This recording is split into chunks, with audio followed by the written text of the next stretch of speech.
দুপুর বন্ধুরা, আজকে আমার হেসেলে কি রান্না হলো দেখো তোমরা। মানে অনেকটা রান্নাই হয়ে গেছে। এখানে এই দেখো গিমা শাক হয় না, গিমা শাক তিতো, সেই গিমা শাক এটা ভাজছি। তার জন্য এই যে বেগুনও ভেজে নিয়েছি, বেগুনটা এর সঙ্গে মিশিয়ে দেবো একটু ভাজা ভাজা হলে।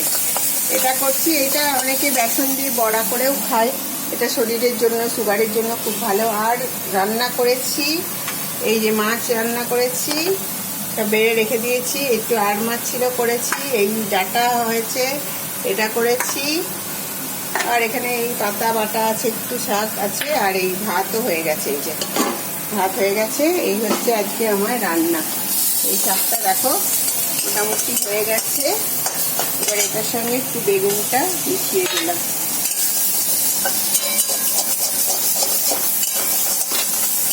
এটা হচ্ছে ডিমা শাক, একে বলা হচ্ছিল ডিমা শাক।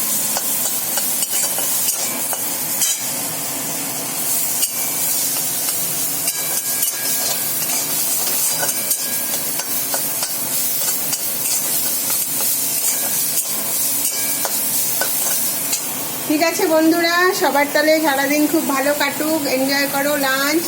আমি আমার রান্না কমপ্লিট করি। ঠিক আছে বন্ধুরা, সবাই ভালো থেকো, আমার সাথে থেকো, আমার চ্যানেল সাবস্ক্রাইব করো। Bye bye, have a good day.